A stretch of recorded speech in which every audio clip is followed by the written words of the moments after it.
On February 13th of 2017, 14-year-old Libby German and 13-year-old Abigail Williams walked across the Monon High Bridge in Delphi, Indiana.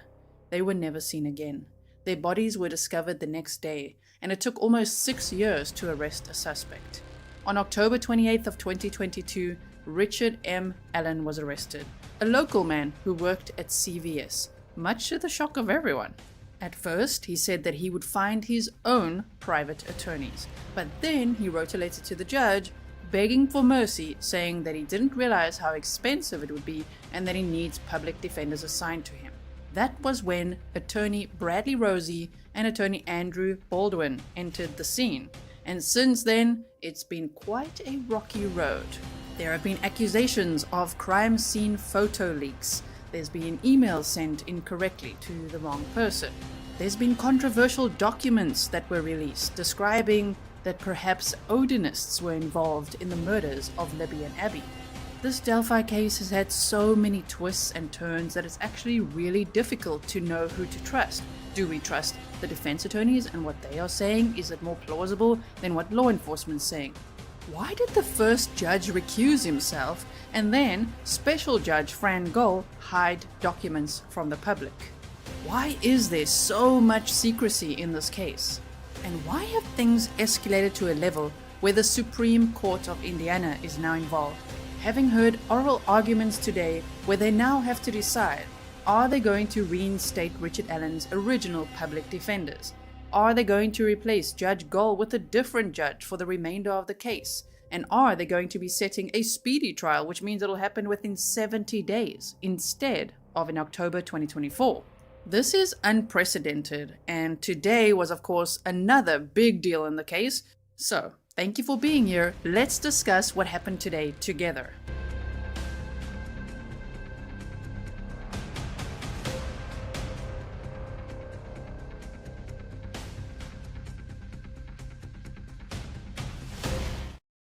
Hello everyone and welcome back to another live stream with me, Gizzler K. This is Grizzly True Crime, and we're going to be watching this SCOIN, Supreme Court of Indiana, hearing together. Just remember, this is not an airport, okay? So you don't have to arrive where you came from, where else you were, or where you're going. Just be here with us now in the present moment, and let's watch this together. What I've done is, of course, sometimes we do some delayed coverage because I thought, let's just, in case there's anything to, defluff any flapping of papers, any sniffles, Superintendent Dakota was there. Sorry, if you watched the previous press conference, you know what I'm referring to. So just in case, I thought let's just delay it a little bit, and I got time to make a presentation for you, which I always like doing, as you know. I like to bring you as much value as possible in everything that we do, and to really think about these things as well, because this case is really taking a turn. It's really very devastating, I can't imagine what Libby and Abby's families are feeling.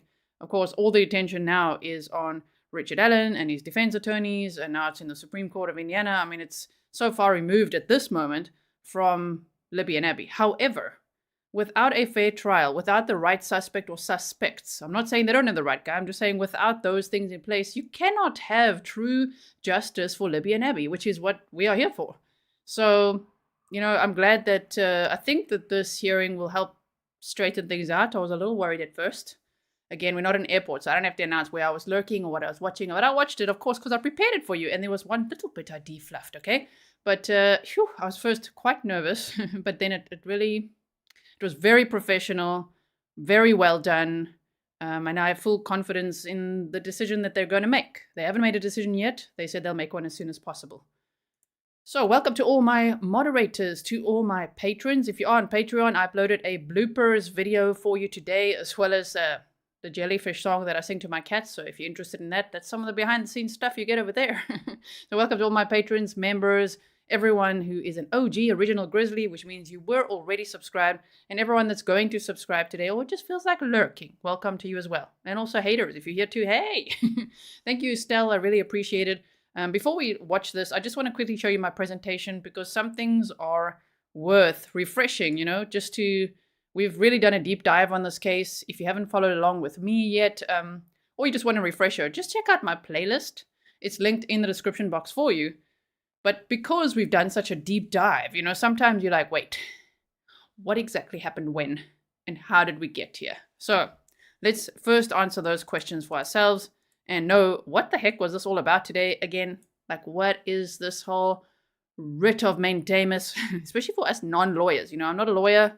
I'm also not American. I am South African and living in Europe. So I'm very fascinated by all these procedures and what happens. And when things feel wrong, I sure speak up about it, because I don't think what Judge Gull did was the right move at all. You can't just decide, I don't like these attorneys, I'm going to throw them off. Even if they did do wrong, there's a procedure to follow, you know? Okay, so quickly going, bullet points, right? I know we love bullet points over here. February 13th of 2017, Abby and Libby were last seen and their bodies were found the next day. On October 28th of 2022, Richard Allen was arrested and charged with the murder of Libby German and Abby Williams. Then, on November 14th of 2022 is when attorneys Bradley, Baldwin and Rosie, see, it's like Bradley Rosie. Attorneys Baldwin and Rosie were appointed as public defenders on the case. Then, on October 12th of 2023, Judge Gull told Richard Allen's attorneys to cease work on Mr. Allen's case. And that's where things really started to get rocky. It was a little rocky before then. And there were these controversial documents and, the 136-page Frank's memorandum, all of that, all the things. But when Judge Gull said on October 12th of 2023, red flags started flying about how is this really going to work. On October 19th, if you remember, we watched that, I can't even call it a hearing. It was a clip. A clip. It was meant to be a hearing together where the defense attorneys were actually ambushed, apparently. That's what they say. They were ambushed in Judge Gull's chambers and coerced to withdraw. But we saw a clip of the very short court proceeding, which Judge Gull said was just an unexpected turn of events, which is also not true because, they'd been talking about this for about a week before that, but not clearly and without a proper hearing either. Then on October 31st of 2023, Judge Gull appointed William Librato and Robert Scremen as Richard Allen's new defense counsel. He doesn't want that. He wants his former defense counsel, and that's really what all these arguments are about, okay? Because of the way that Judge Gull just kicked his former defense counsel off. Now, the trial date is currently set for October 15th of 2024. Let's hope it happens then. Might even happen sooner. Not sure. Okay. Now, this little screenshot I have for you in my presentation is from the writ of mandamus, which is that long document that we've been through before. There were two of them filed. I think one was denied, if I'm stand corrected, but I think one was denied. One was the hearing went to the Supreme Court of Indiana. And what they were asking the Supreme Court to the panel to address was this. This is what they want them to consider and decide on. They said the relator, that's Richard Allen, respectfully request that permanent writ of mandamus be issued, mandating that the trial court reinstate attorneys Baldwin and Rosie as Rick's court-appointed counsel. So number one, they want his former defense counsel reinstated or reappointed, right? Number two, mandating that the trial court order Richard Allen's trial to commence within 70 days from the issuance of the writ. And number three, mandating that the special judge be removed from Rick's case and new special judge be appointed. So those are the three things that they were arguing today. Not arguing, they were presenting to the Supreme Court today.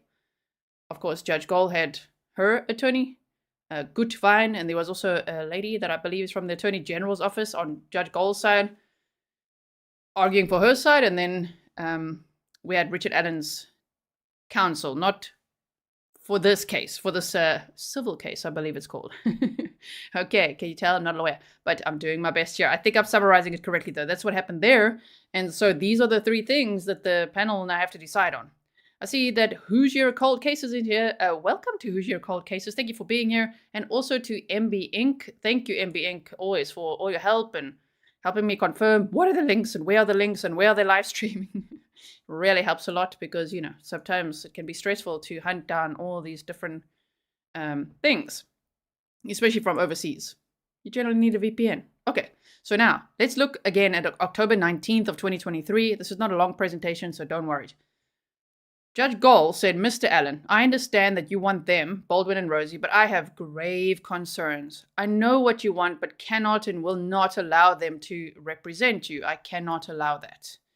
And after that, it was Attorney Andrew Baldwin that said, journalism. Now is the time for journalists to do their jobs, which presumably he meant further inquiry into the legal precedent and practice that Judge Gull relied on to dismiss the original defense team. So I see a lot of people are like, wouldn't this set a precedent that, that the defendant could just be like, I want these attorneys and this, but that's his right. I think it's this other way around. That it could set a precedent that if the judge doesn't like the defense attorneys, it could just be like, oh, okay, yeah, this is not going to work out. And without a proper hearing or following procedure, you could just kick them off the case, which could also ruin their careers. Yeah, I don't know about that. I'm very excited to hear all your thoughts. Please also leave them in the comments below so that I can read them afterwards too. So this is what happened today. State ex-rel Richard Allen versus Carroll Circuit Court, January 18th of 2024. It's a beautiful courtroom. There was actually one of the Grizzlies that went there yesterday. I think they just stopped by at lunchtime or something, drove by and stopped by and took a beautiful photo for us, which is this one right here. Very, very nice. So thank you so much. There we go. Hold on 1 second. Who's your cold cases? Welcome to membership. Thank you so much. I really appreciate it. If you guys haven't checked out Who's Your Cold Cases, you would have probably heard me talk about his channel here before because we've looked at some of the footage walking over the bridge or the drone over the bridge walking towards the path and all of that. You've got some really good coverage and footage there on your channel. Now, the event started exactly on time. Look at me right in all caps. I was like, whoa. They weren't even 10 seconds late. I was very impressed. You guys know I like it when it's punctual. And like the other day, my word, that press conference took so long. Such a delay in the Lisk, Rex Heuermann, Long Island serial killer case. So anyway, this one started exactly on time. The writ for mandamus and prohibition case is what was heard, and Attorney Guttwein was there for Judge Gull. I've just put some bullet points, but we're going to watch it together. I'm just kind of briefing you in case you didn't see it, or just to remind you if you did see it, what we're kind of looking at. The first argument, Mark Leeman, he was very good, okay? Counsel for Richard Allen. Then there was Chief Justice Rush. What a boss lady. Oh, my word, I like that lady. She was just like, okay, her arguments were so good, and the point she brought up, we're going to see it now. Okay, Justice Slaughter reminds me of Sunny Slaughter. We love Sunny Slaughter. She's the only one who could tell me, you go to bed now. Okay, Justice Goff, Justice Massa, and Justice Moulter were there. Leeman said that Richard Allen wants his former attorneys back on the case defending him. We were wondering if he's still going to say that. I don't think he was present today and he didn't have to be, and it would be like a 4-hour drive as well. My word, because they put him so far away in prison, right? We were not sure if this is still going to be the argument. Of course, I guess it would be now that it's, it's been planned for a while. But remember that we recently looked at his current defense counsel making the exact same complaints about how he's being treated in prison as his former counsel did. They're very concerned, apparently. So we went over that document recently as well. So if you missed that, check it out. It's on the playlist, right? Yeah, MBN says the judge's attorneys seem under-prepped and they gave a misleading representation of Judge Gull's actions, in my opinion. Right? So then they said, Mr. Leeman brings up that the judge did not have a hearing on the incompetence and negligence and her findings. She never told the world what those findings are. Beyond the vague, or there were, photos leaked and Attorney Baldwin emailed someone incorrectly and all of that. There was no proper procedure followed. It's a huge concern. Okay, so grossly negligent and incompetent was in question versus Richard Allen's rights to his counsel of choice. And then Chief Justice Rush said her concern is just getting the case back on track. And she said that a few times. Like, how are we going to get this case back on track? And in my opinion, from everything I've seen today, I think they're going to reinstate his former attorneys, is what it sounded like to me. You let me know after we watch it or while we watch it, okay? So this was a nice photo that I think it was Barbara McDonald that posted this on X of Richard Allen's former attorneys, Rosie and Baldwin. Mark Leeman said this is more than just a choice of counsel case. And then Chief Justice Rush said a lot of events led up to this hearing. They also again said there was no hearing held to address the issues. And the risk that Mark Leeman said was that this was going to be then a trial for practice if they don't correct this path now. If they just continue on this path where the correct procedures were not followed, yeah, then he's like, well, then you're just pretty much doing a trial for practice because there's already room for error or maybe room for a mistrial or an appeal or whatever it is, right? So then Matt Guttwein, he was next. Okay, that was his time to argue for Judge Gull. I didn't see her. They didn't show her. They didn't show any of the audience, really. So we'd have to hear from Defense Diaries' Bob Motter, who was there, boots on the ground, later. I think he's going to be probably live on his channel later. You know, like who was in the courtroom and what was it like and what were the expressions like? You get to see that. So Guttwein said there's 3 reasons that he thinks that they should, not consider this. And one would be exercise of discretion to remove them. 2, remedies of appeal are not wholly inadequate. It should have been ordinary appellate process. So he kind of invalidated this whole thing, which it's a little late for that because you're there at the Supreme Court of Indiana. It's pretty serious. It's very unusual for them to actually do this before a trial's even started. Steel Guitar says, yes, reinstate the original attorneys. Okay, and then 3, removing them did not abuse the system or process. Oh, really? I'd like to say, oh, really, for many reasons, but let's not go over all of this now because we've already gone over them so much before. I'm just going to stick to the correct procedure was not followed. Okay, because we like correct procedures and bullet points. Follow those. Okay, there's a system in place for a reason so that everyone can have a fair trial so there can actually be justice. All right. Okay, Robin said, he said she wasn't there. The victims' families were there. Kathy Allen wasn't. Thank you, Robin. Now, Judge Massa brought up insubordination versus ineffectiveness of counsel, which sounded interesting. Okay, from a non-lawyer, I was like, oh yeah, okay. Nitpicking the terms, very good. For a good cause. Like, okay, like saying don't just say ineffective counsel if it's actually insubordination and all that. All right. Jinxie says, can Gull be reprimanded? I wonder. They talked about the structural error.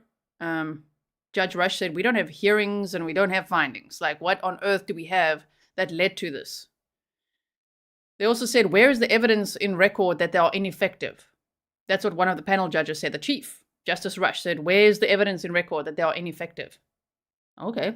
Chief Justice Rush also said, the gag order was after the press release, which, we've argued here before of like, Judge Gull's findings, they don't really have a leg to stand on, especially that where they're like, they made comments to the press. Yeah, but then the gag order wasn't in place yet, so you can't really fault them for that. Okay, you can't fault them in hindsight when there wasn't even something in place yet.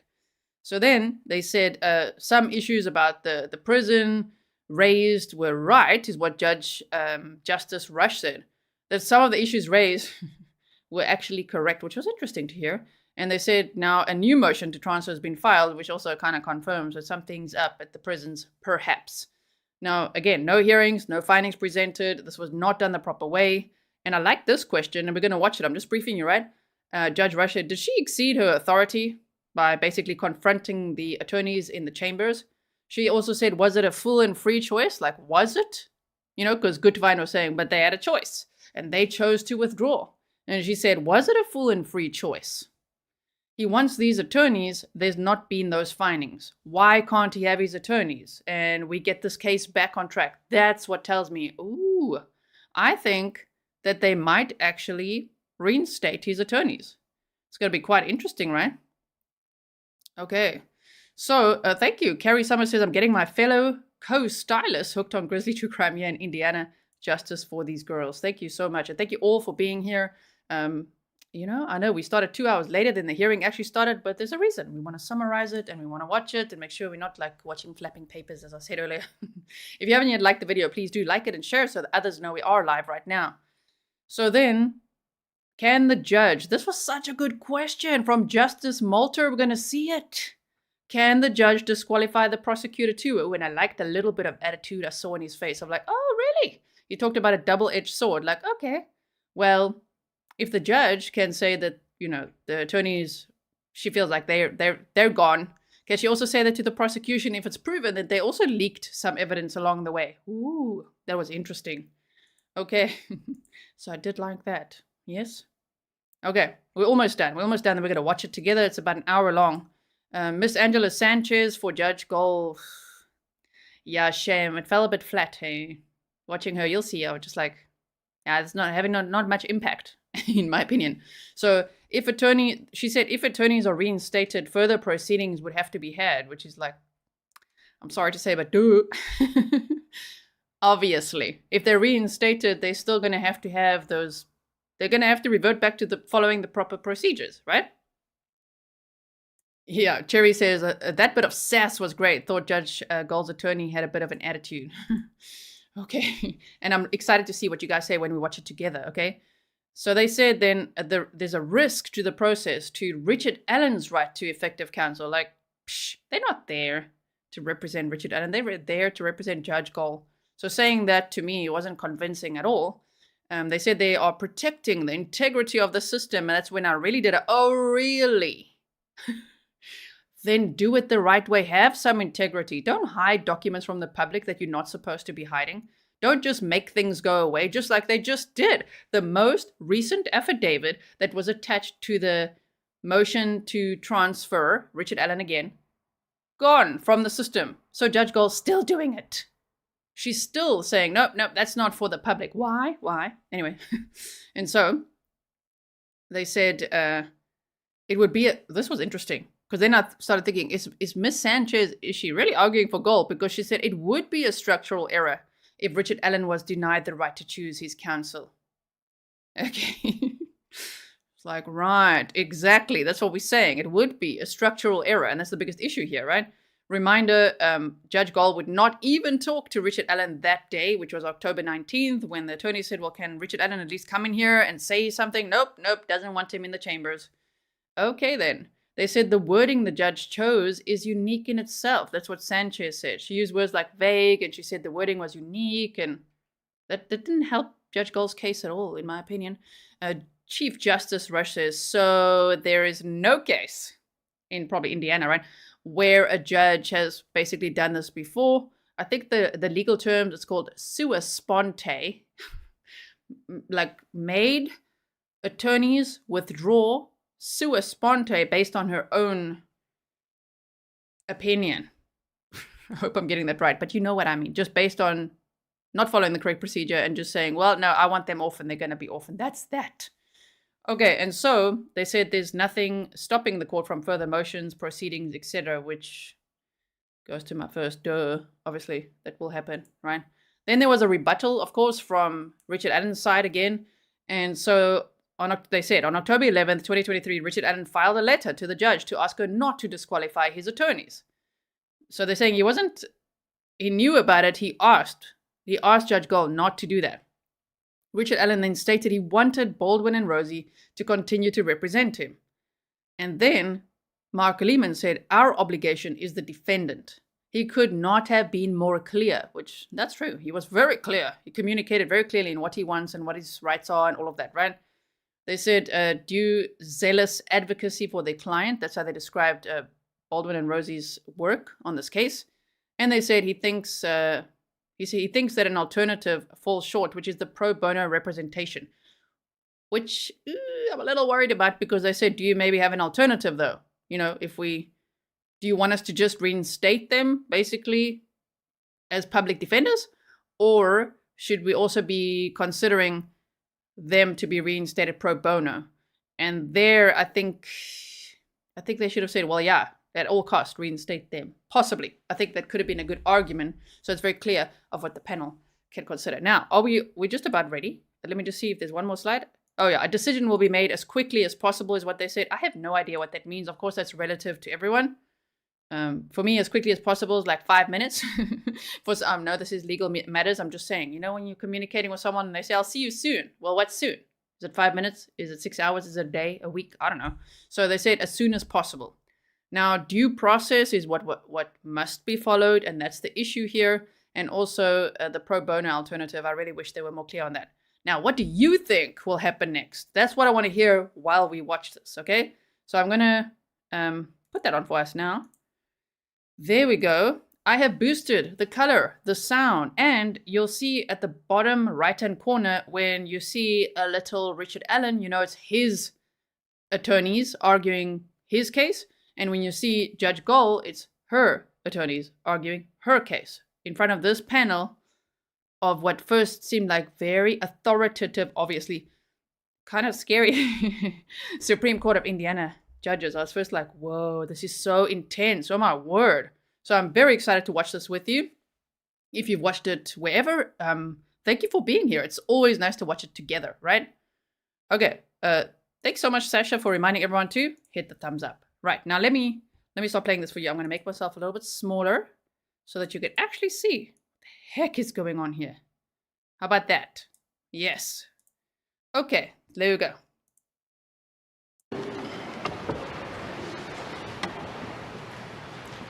Good morning and welcome.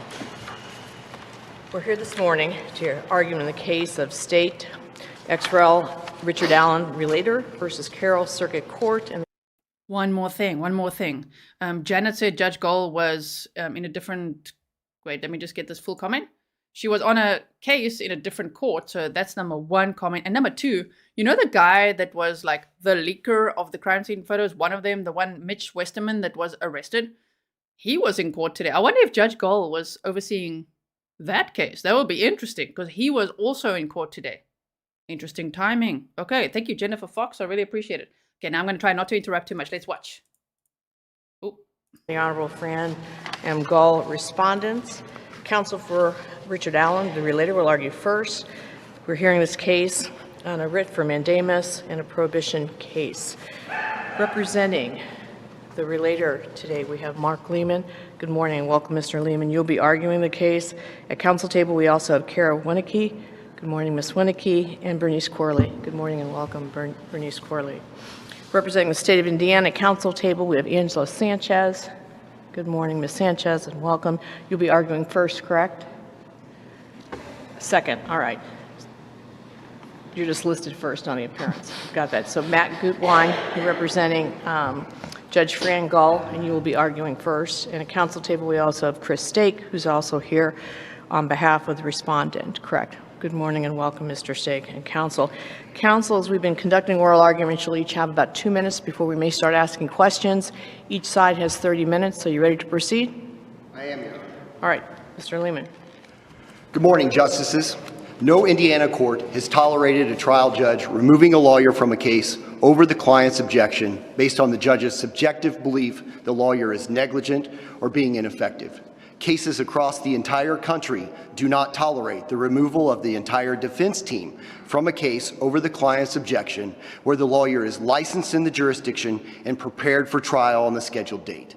When a judge severs the attorney-client relationship over the client's objection, the integrity of our entire judicial system is undermined, and the unauthorized action necessitates that this court intervene and invoke its inherent authority to supervise the conduct of lower courts. On October 12th, the judge ordered counsel to, quote, cease work on Mr. Allen's case until we meet on the 19th. This was a period where intensive work was occurring in the case, where Mr. Allen and his lawyers were in the middle of tactical decisions and strategy review. This impied the right to counsel. When October 19th rolled around, the judge took clearly coercive action to sever the attorney-client relationship on her own motion. Stand by. Kerry says, so Loretta Rush just stated that Sanchez is there for the state. Yeah, she was there representing the Attorney General's office. And the Matthew Guttwein, that attorney, is there for Judge Gull. Yes. The judge was without jurisdiction to sever the entire defense team over the objection of Mr. Allen's wishes, and his licensed counsel, who both remain in active and good standing in our state. Without jurisdiction? Explain that.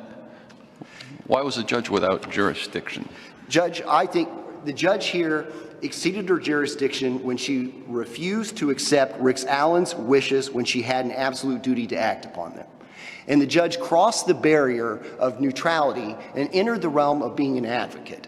And when the defendant is saying, this is what I want, this is what I desire, that the judge is without jurisdiction and has an absolute duty to act upon the client's wishes under those circumstances. So isn't your argument more accurately phrased that she's under a duty to let them back into the case? It's not a question of court's jurisdiction being exceeded, is it? No, Judge. I see those as one and the same. Are you talking about authority or jurisdiction? I mean, we have a lot of cases that define both of those differently. Judge, I think that under either construction, and I see this as the judge is without authority, or excuse me, the judge is under an absolute duty to act upon the wishes of the defendant under these circumstances. But you don't cite a lot in that. So when you talk about absolute duty, a court, we have cases that say courts can remove counsel for various reasons if they're not a member of bar, if there's a conflict that really is to the detriment of the client. So there's not an absolute duty to always leave counsel on, correct? There is some discretion the trial court judge has. There's an absolute duty to follow the client's wishes, and then when a conflict of interest arises, the issue is whether the client fully understands that whether he's making a knowing and voluntary decision. And the absolute duty is found under the Sixth Amendment? Judge, I think the absolute duty could just be under this court's case law, but I think that in the aggregate, that the three violations of the Sixth Amendment provide this constitutes three situations where in their totality they clearly placed a limit on the judge. Is there Quick pause. Someone said, there we go, Becky Barnes says, oh wow, this is scary, all those judges, right? This was so intense, and at first it was like, oh crap, this is so not going well. But it gets so much better, so stay here with us, and if you've already seen it, don't worry, stay here with us anyway, you can relive it. Okay, here we go. the reason why you didn't file a state constitutional claim? I was sort of surprised by that under Article 1, Section 13. Judge, we didn't feel like we had the record to preserve that had preserved that issue and developed a separate argument under the Indiana Constitution. But we're not arguing that this court isn't free to proceed under that analysis. We had basically 5 or 6 days under a situation where the judge wasn't even giving us a transcript to see exactly what took place within that You have a lot of concerns, but I've got a couple. You've got a lot of concerns, and you do a nice job laying those out in your brief. But there's a couple of things. You're asking the court to issue a ruling for a speedy trial. It appears Mr. Allen signed that with his attorneys in August, but they had never filed it. So, correct? Yes, I think when he signed it, they were outside of the 70-day, but the speedy trial was... But you acknowledge that you're asking us to grant something that wasn't requested at the trial level. Well, it wasn't requested at the trial level, Your Honor, because it wasn't necessary until October 31st when the judge removed them the third and kind of final time. So they sat on it for they had it for 2 months and didn't file it. Your client signed it in August under the... Yes, Your Honor. They had it and did not file it. One, there wouldn't have been a reason to file it. They had it made. So the speedy trial was an intimate part of their strategy here, and they had developed strategy and tactics with Mr. Allen as to when specifically to file that.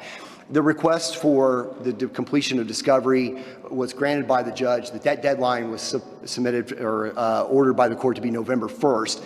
And then the tactic there would have been to file for a speedy trial right after that to lock in the trial date and to close down the evidence that the prosecutor can then introduce at that point. But, Your Honor, that request is because it's the relief that our client wants, and so we needed to present it to this court. Obviously, if this court reinstates attorneys Baldwin and Rosie and orders the judge off the case, that if we proceed forward with the trial, that they can refile that with a senior judge who would take over the case. But the relief that Mr. Allen wants is he wants attorneys Baldwin and Rosie on the case, and he wanted a speedy trial. And in order to show that that's an intimate part of the trial tactics and decisions that were going on was to present that to the court and make sure that this court had an opportunity to rule on it if it wanted to do so. Does your argument depend on our having found that the trial court's underlying findings of gross negligence and incompetence were wrong? No. Well, if she's right about those findings, why isn't the relief that she ordered appropriate? First, Justice Slaughter, she's not right about those findings. Second, there isn't a record to even substantiate those findings. But third, those issues don't involve... If there's not a record, maybe then the findings aren't proper. But if the findings are correct, why doesn't what she did follow from those findings? Because the client has the autonomy to choose the direction of his representation. And if he is aware that there may have been some sort of violation or the judge feels that there's a violation, he is allowed to waive that concern and to proceed forward with the lawyers that he has developed a relationship. Concern? Waive any, for example, she's concerned, at least as I understood the record, she's concerned that with these counsel proceeding on his behalf, if they go to trial, he may well have built-in reversible error because his counsel are ineffective, constitutionally ineffective. And if you're talking about a waiver of rights, are you suggesting that your client would waive whatever Strickland violation might occur were he to proceed to trial with these lawyers? Judge, that's almost essentially what happened with regards to the disclosure of the Westerman materials. He filed with the judge, says, I'm aware of that. I know what's happened. I'm ready to ride or die with these lawyers. I'm just asking you to tell us on the record whether that's something you're asserting on your client's behalf. If we grant the relief you want, there will be no Strickland claim that can be asserted because you're waiving it. I think on the if the judge was to build appropriate record, that can happen. The judge, that's what happens in all conflict of interest cases, and that's what happens under this court's case law. You bring the defendant into chambers, and you say, listen, in Lada, he's representing the wife, he's representing you, or excuse me, he's representing your husband, ma'am, and he's representing you. Do you fully understand that by proceeding forward, that could cause some problems for you? And he may not have fully disclosed those to you because his interests, his loyalties are divided. Well, if I hear what you're saying, you're invoking your client's right to counsel of choice, but you're disclaiming your client's right to competent counsel if and when he goes to trial. Disclaiming, no. You're waiving your client's willingness or right to invoke a Strickland argument on collateral review.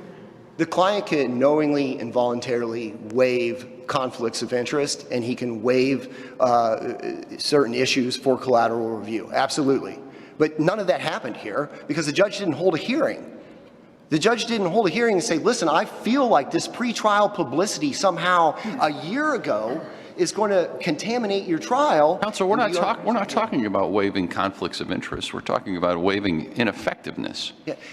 None of these things that the judge is citing have anything to do with ineffectiveness of trial counsel at trial. Ineffectiveness is not coextensive with ethical violations. She found his representation was grossly negligent and incompetent. She said you're grossly negligent and incompetent. I don't know if it was about trial representation at all, and in the arguments that she advances in the brief regarding what she says is grossly negligent and incompetent have nothing to do with whether a fair trial is going to happen here. And if there was a hearing where these matters were discussed and fully vetted, that either the client could waive any Strickland issue as to those issues, or the issues would be proven that the judge there's no foundation for the concerns that she's having. Mr. Leeman, yes, Judge. That's really what I'm struggling with. Our original jurisdiction is very limited, and so if we were to agree with you on the substantive arguments that you've made, why is it that the regular appellate process is wholly inadequate? Yeah. Justice Goff, interlocutory review and direct review are impossible and don't get us anywhere near the relief that my client's entitled to. My client was entitled to a jury trial today. My client's entitled to a jury trial with effective lawyers that he spent 1 year and 3 months developing a well thought out strategy of third-party guilt and a speedy trial to catch that prosecutor on their back foot. And it was blown out of the water from a judge who exceeded her authority. And so we would have began that interlocutory review process by putting a motion in front of the judge, asking her to certify an order that we weren't even sure what her order was, but she wouldn't give us the transcript until we came to this court and insisted that she get it to us so we could figure out what the scope of what happened was. So she would have had 30 days to rule on that interlocutory request. Meanwhile, Ms. Winicky and I got this entire case briefed on an original action to this court in less than 30 days with amicus filings on all parties, and that was even with the judge asking for an extension of time. This gentleman had attorneys Balden and Rosie, who he'd been working with for over 1 year to develop and get ready to catch that prosecutor on their back foot with a well-developed third-party guilt strategy that was to be going now. Wait, Mr. Leeman, we would have a full record if they hadn't agreed to withdraw, correct? It would have gone to hearing? I don't think they would have had a full record even then, Judge. The judge was saying that there was a coercive action of the judge. I'm going to go out there and I'm going to say these things, and Mr. Rosie presses at her. Well, what's that proceeding going to be?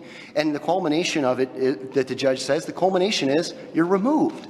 So the record, I don't know, would have been any better. And in fact, it would have harmed Mr. Allen even more, because it would have put on the public record the judge's personal bias towards the strategy that he had developed, which is a strategy of these two gentlemen. That's one of the things you have to prove with regard to the request to recuse. Well, we believe, Your Because you're Honor, saying there's not enough for this, but there is enough for that. There's not enough information with regard. Thank you all for being here as we watch this, delayed. We're watching it unfold together.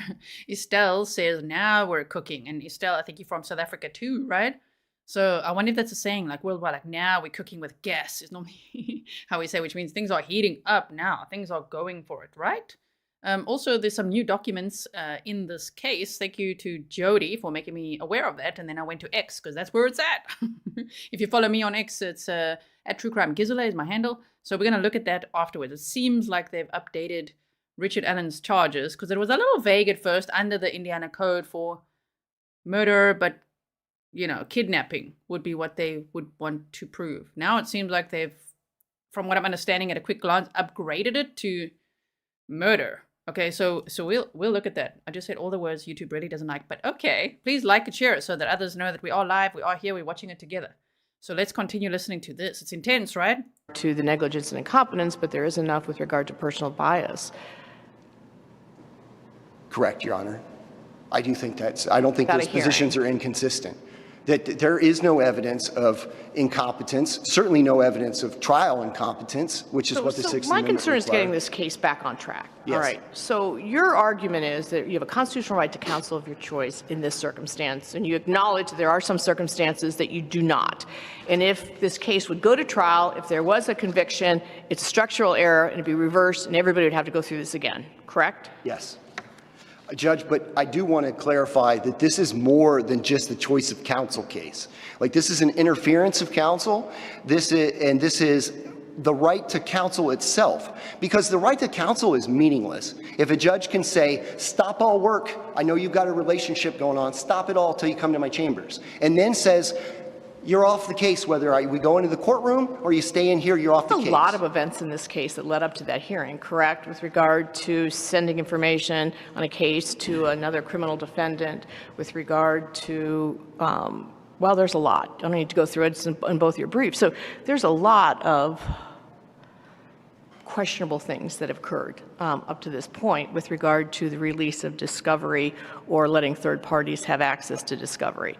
Is there no line that a judge, let's say that everything was turned over and counsel didn't show up for hearings. Is there ever a line that a trial court judge has to say, listen, I know this is your court, at this point, a court-appointed counsel. I do not think you're going to get a fair trial, and you're going to set yourself up on the flip side for reversal, just like I talked about the structural error being grounds for reversal the other way. You're going to come in on a Strickland ineffective assistance of counsel and say, my attorneys were not effective. I mean, I lost, and this is because my attorneys did X, Y, and Z. Yeah, the not showing up for hearing is a unique situation because one is the lawyer's not being a lawyer at that point. They're not filing briefs, not meeting deadlines, not submitting a brief of AI that doesn't make any sense. So, Judge, if a judge is exhausting other remedies short of disqualification, extreme misconduct will eventually fall into one of our other categories. That is, the client will object to the continued representation, that the lawyer will be removed from the case, the lawyer will eventually himself pull out of the case, or a conflict of interest will develop. And we see that in some of the other cases across the country. And so, like, if a lawyer in one case was obstructing justice, he was literally going behind the scenes, talking to co-defendants who were represented, trying to manipulate their testimony. The judge at that point just proceeds forward with the law on conflict of interest and says, calls forward those witnesses, said, did this lawyer try and obstruct justice? Did he try and commit a crime? And then at this point, a conflict of interest occurs, because then the lawyer can't advise the defendant to take a plea because for fear he might himself be more criminally culpable. But you believe that all conflicts are waivable. Am I understanding your position right? I think that our rules that an actual conflict of interest is unwaivable when you sue one party versus the other, and shockingly, that seems to have happened in one of the cases in Indiana. But other conflicts are waivable conflicts, and other than that one rare exception of. And I'm still a little confused with the exchange with Justice Slaughter about the waiver. So let me ask it this way: if we grant you the relief you're requesting, we reinstate counsel, and Mr. Allen's convicted, can he pursue through PCR, post-conviction relief proceedings, a claim that his counsel were ineffective for the very same reasons that the trial judge here found? So the trial judge here found that he can't, it depends on what record the court would build regarding those. But no, I'm going to change that, Justice. No, because these issues have nothing to do with effective representation at trial. So I don't think he could pursue them on those grounds. But so I don't see how these three violations, the inadvertent disclosure of pretrial discovery, that the press release over a year ago in direct response to press that the government was putting out, I don't see how those issues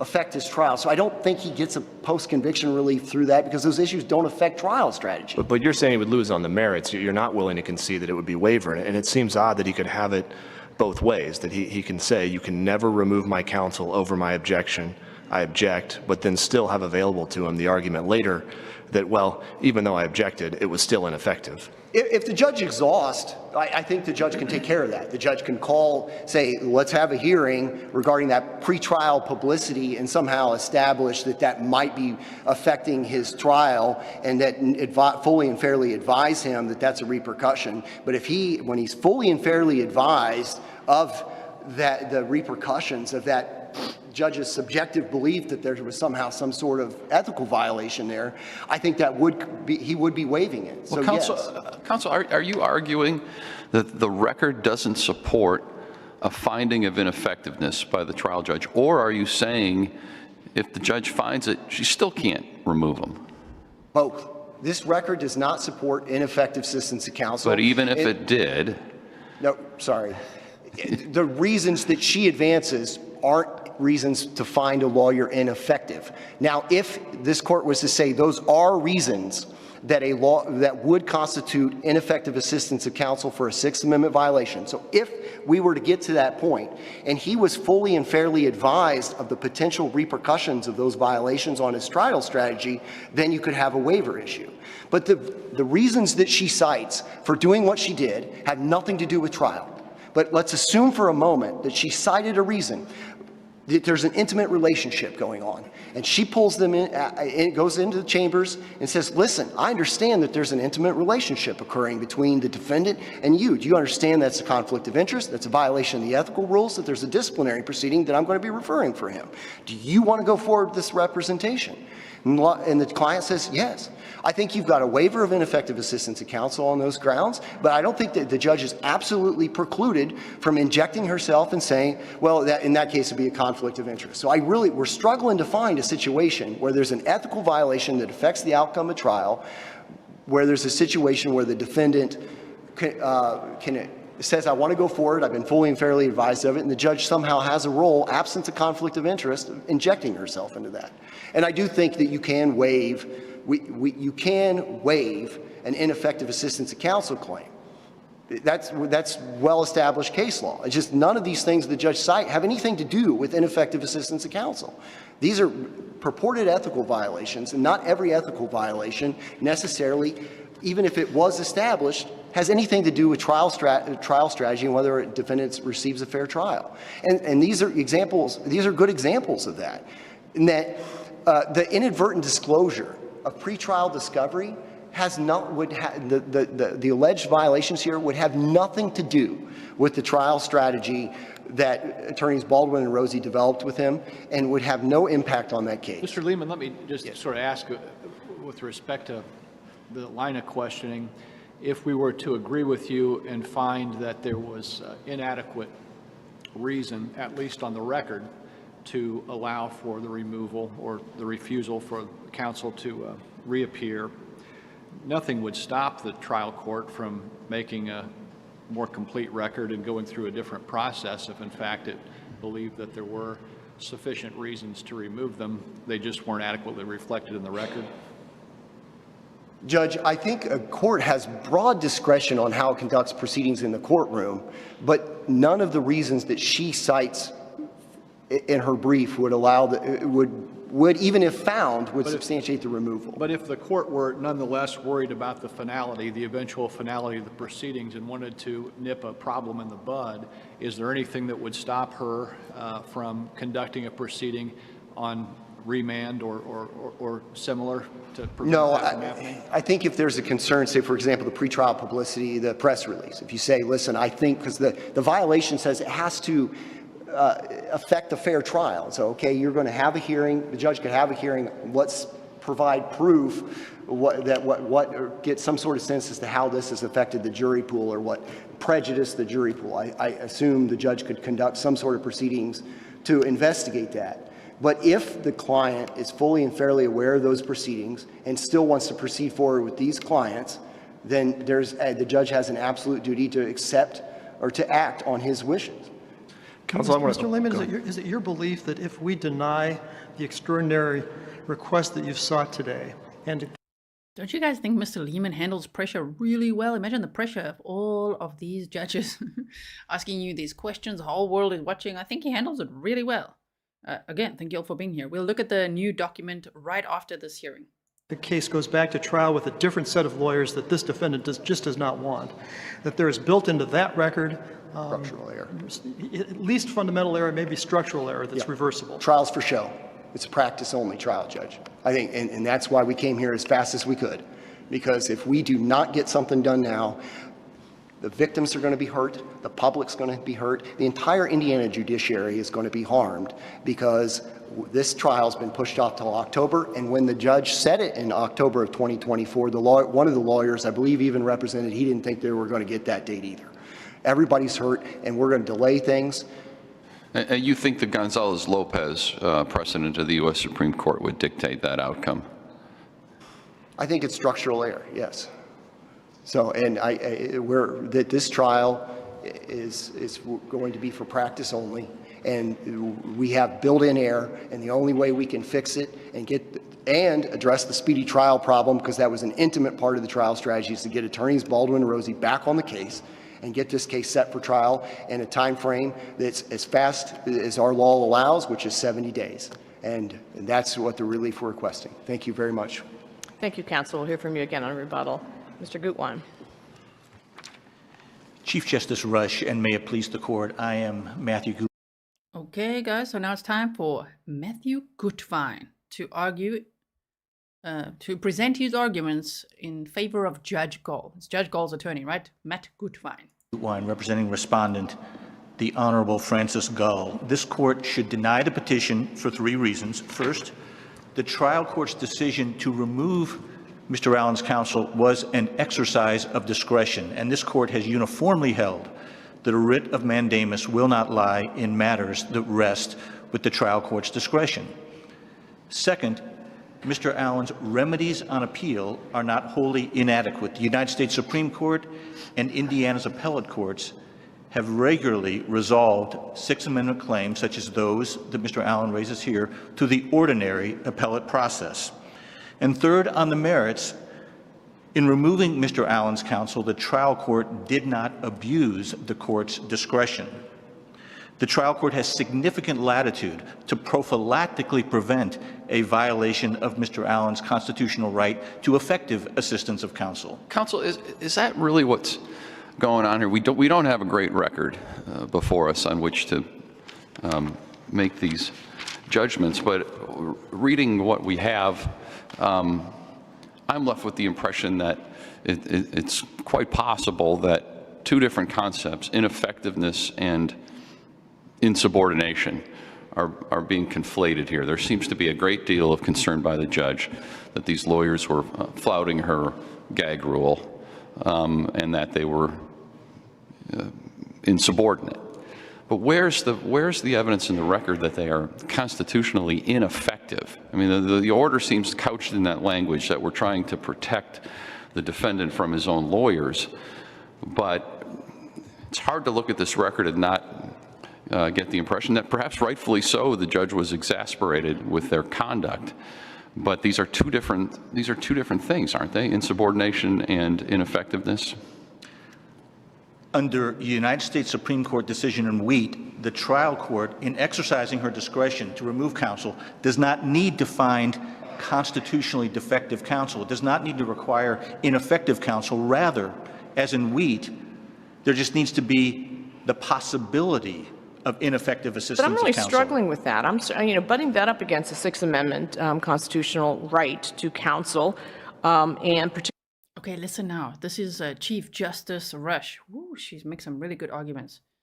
I'm gonna just zoom like this, like you guys asked me to earlier a little bit, so that we can see nicely like this. Okay, here we go. Also, for those of you who missed it in the beginning, I'll just quickly tell you the issues that they are arguing. Today, Richard Allen's team would like these three things addressed. One, mandating that the trial court reinstate attorneys Baldwin and Rosie as Rick's court-appointed counsel, so Richard Allen's court-appointed counsel. Two, mandating that the trial court order Richard Allen's trial to commence within 70 days from the issuance of the writ. And three, mandating that the special judge be removed from the case and a new special judge be appointed. Okay. Particularly when they filed the second petition of filing as private counsel of their choice. That's structural error. And I agree, it is. Okay, you can shake your head, but I'm reading the Justice Scalia and taking him for his word on what that is. And how do we get this case back on? So we have that hearing. You have issues with regard to, well, you gave a press release. Well, the gag order was after the press release. You've got, well, we don't like, what you filed in, I think it was in June, with regard to conditions in prison. Well, most of those were wrong, but that means some of them were right. We have in the record now, because we can take notice, there's a new motion to transfer Mr. Allen filed by his current attorneys. So we don't have a hearing. We don't have findings. You've got a constitutional right to counsel. And he's choosing this counsel. You have a constitutional right to say, I don't want an attorney, correct? Under Wheat as well as Lotta, this court's precedent, he does have a constitutional right to select counsel, but that constitutional right is highly limited, and that right may be outweighed by any number of interests. But counsel, you're a very, and I'm quoting Chief Justice Shepard in the Knox case saying, a judge has a very limited right to tell someone who their attorney can be. They just decided not to go the parameters there because there was an agreement to withdraw. Wheat says the opposite, Your Honor. Under Wheat, the trial court's discretion, when faced with the balance between, on the one hand, counsel's right to select counsel, and on the other hand, counsel's right to effective assistance of counsel, what Wheat says is the trial court is to be given substantial latitude, is to be given wide latitude. What Wheat says is that decision is best left for the intuition and judgment based upon the experience of counsel in weighing those competing rights. Wheat says, in a highly deferential standard, that the issue of whether trial counsel should be removed must be primarily resting. And I don't read Wheat, and I looked at Wheat several times as strong as what you're doing. And I think what you're doing is you're butting right up against a constitutional protection, and you're doing it at your peril. And this court would do it at this peril with regard to a case possibly having to be tried twice and having everybody going through that again. That exists either way, right? In other words, as this court has already identified, if the trial court, if Judge Gull does not remove counsel, then counsel has the possibility of raising an ineffective assistance claim. But isn't that a really good reason for us to just go ahead and address the merits? I mean, I'm a little confused why the respondents don't want us to address the merits. I mean, I realize you think there was no mistake, so why not ask us to just say that? And you're certainly right that we have plenty of cases saying in original actions we don't review discretionary issues, especially not issues of first impression. But I think I found at least 4 cases where we went ahead and did exactly that. We've looked at attorney disqualification issues, including issues of first impression. So why isn't it in your client's interest to just get an answer from our court, one way or the other, whether this was error? Well, I do think that it would undo enormous amounts of procedural law on original actions. I mean, this case has so many procedural hurdles, that Mr. Allen cannot scale based upon the procedural requirements. And I don't see how this court could exercise a limiting principle that somehow it's perfectly fine to grant the writ when this is a matter of discretion. The court doesn't grant writs for matter of discretion. There's a remedy on appeal. The court doesn't grant writs for remedies on appeal. They never specifically even asked for this relief in the trial court. The court doesn't grant writs. So I think you would be doing structural damage to your original action jurisprudence and, frankly, then open up the floodgates, because these kinds of pretrial claims of constitutional violation are extremely normal. They are extremely rare. And if this court wants to get in the business... He literally said extremely normal and then said they're extremely rare. That was confusing as heck. They're extremely normal. They're extremely rare.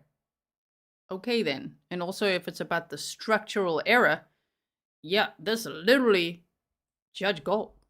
What she didn't follow the procedure.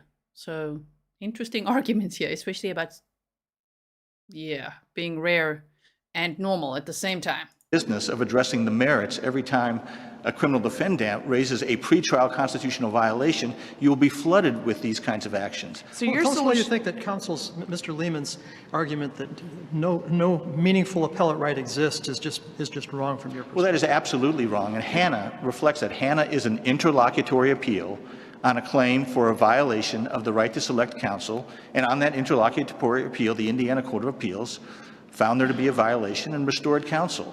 There can't be any serious question that these kinds of claims for Sixth Amendment violations, right to select counsel, are resolved on the ordinary appeal process. In fact, every single United States Supreme Court case to address the issue of the right to select counsel made it to the United States Supreme Court through the ordinary appellate process, and the Supreme Court had never so much as even hinted that the relief on appeal is somehow inadequate for a Sixth Amendment and just violation. So I'm clear, what you're talking about in the ordinary course would be a final judgment. He goes to trial with different counsel, he's convicted, and then you go up and appeal in the ordinary course? No, not necessarily. I mean, here there are interlocutory appeals, there are emergency interlocutory appeals, there are appeals after final judgment, there's appeals on PCR.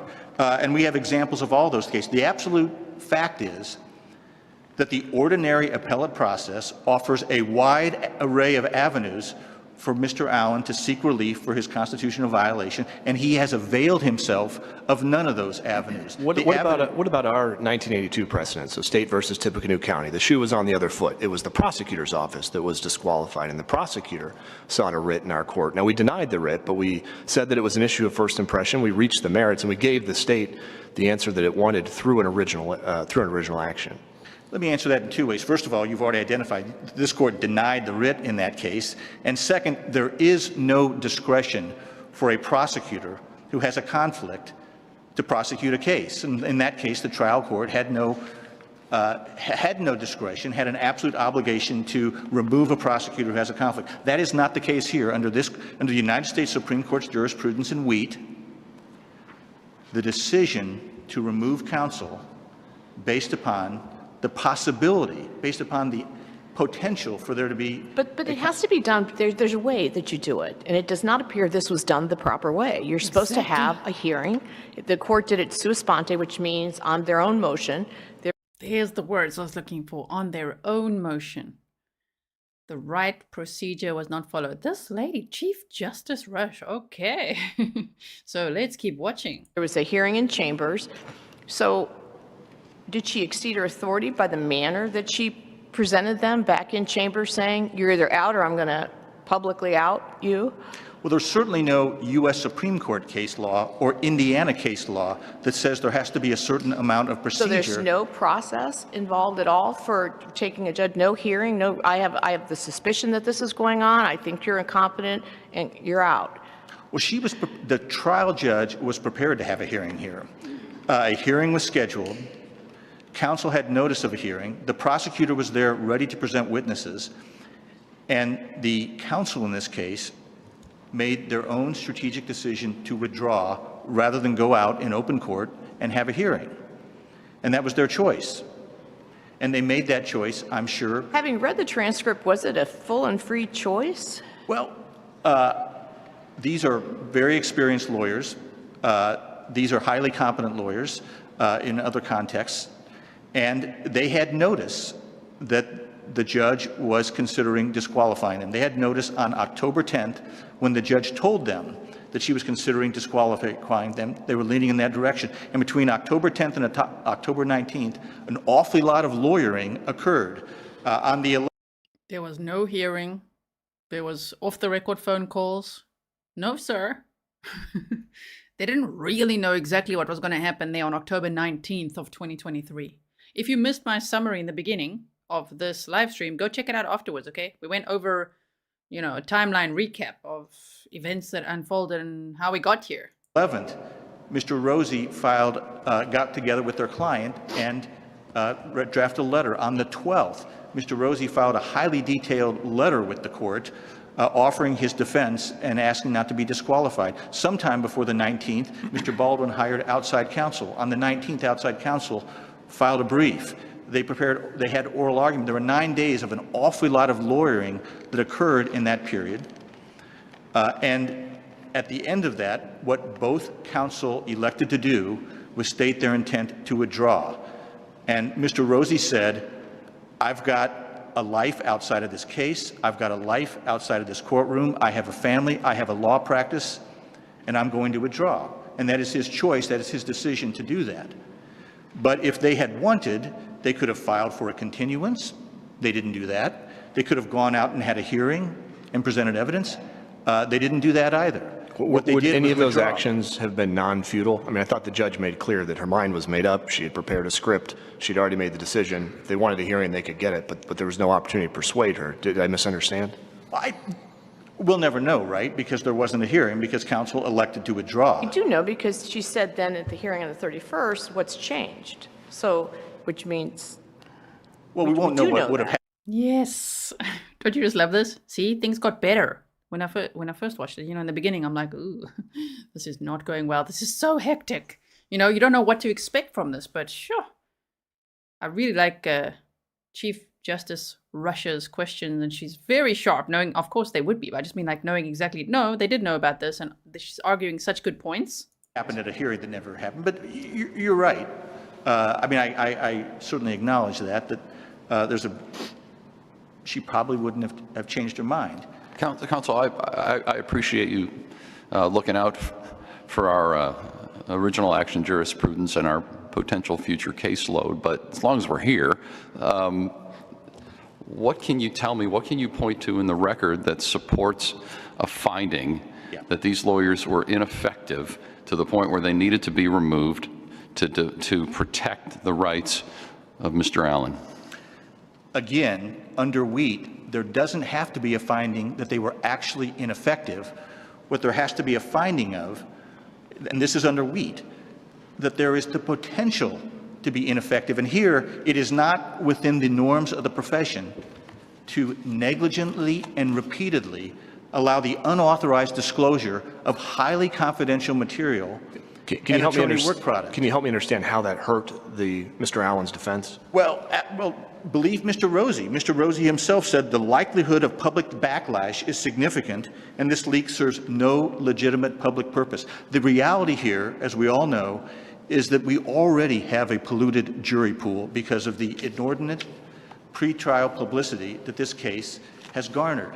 And the further disclosure of highly confidential inflammatory material further pollutes that jury pool, making it that much greater to have a fair trial for Mr. Allen.